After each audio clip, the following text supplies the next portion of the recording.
In this video, we'll talk about rate of change and slope.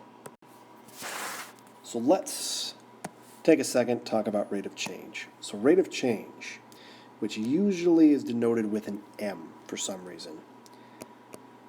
At its core, we're taking the change in our y values divided by our change in x values. This is if we're looking at an xy grid typically. So if I'm looking at a point, or from one point to the next, how much did it change in terms of x, and how much did it change in terms of y? And there's a lot of phrasings for this. There's also the change in the rise divided by the change in the run.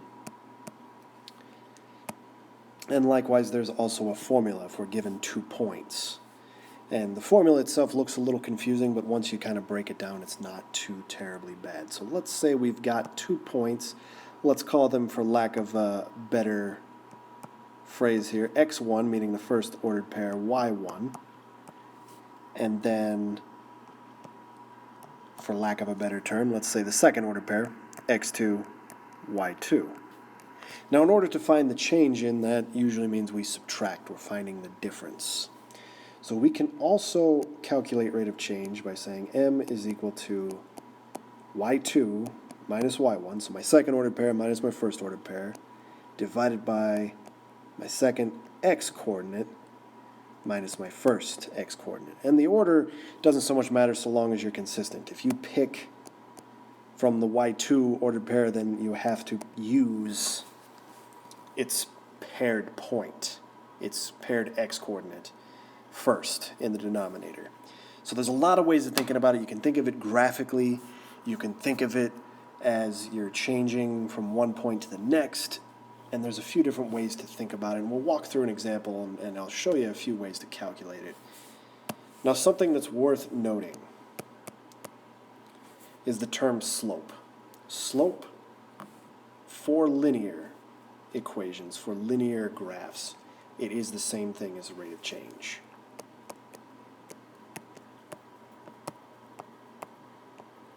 And it's something that's used interchangeably, and it stems from many civilizations working on different things, and they develop different nomenclature. So they call it slope, and it only applies to linears.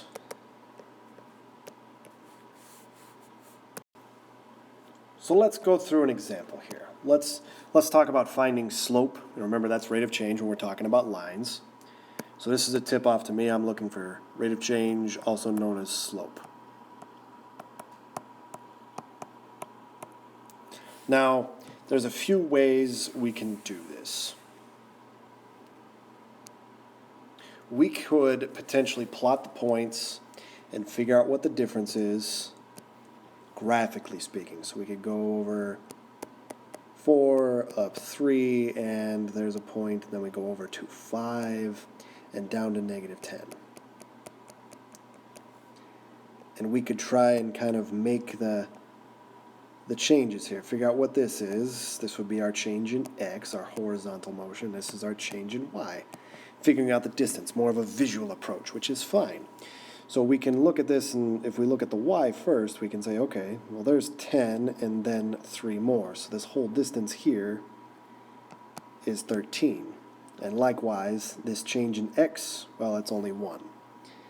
And it's worth noting, I guess, that since we're going right and then down, that should be a -13. So ultimately, our change in y over our change in x is going to be -13 over 1, or just -13.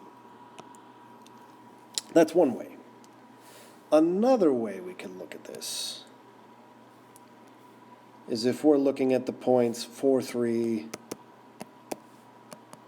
to 5, -10, we can look at, okay, the x coordinates. How did it change? I added 1 to get from 4 to 5, and that's my delta x. How do I get from 3 to 13? Well, I subtract 13. That's my change in y, which, again, we get to -13 over 1, which is -13 if we reduce. And then likewise, we can apply our formula to this. And I'm just going to go ahead and assign some values. Let's call this one our x1, y1. So our first ordered pair and our second ordered pair over here. And we can take y2, which is negative 10, minus 3, because that's our first one. And just be very, very careful with your parentheses, very careful with negatives here. It's very easy to lose track. And then we're going to take x2, which is 5, minus x1, which in this case is 4. And if we go through and we simplify, we take negative 10 minus a 3, that's negative 13, divided by 4 minus 5, which is 1, and we get negative 13. And it turns out that any of these three methods will work to find the rate of change. And finding the rate of change is very powerful when we're talking about trying to make equations for linear equations, or even when we're just talking about graphs of linear equations or the equations themselves. It makes it very useful to interpret rate of change. So this is how you'd find it. There's a few different methods on how to go there, and there's even more out there. So there's a few advertised here. There are plenty to be had. Find one that works for you, and as long as you've got a way, that's great.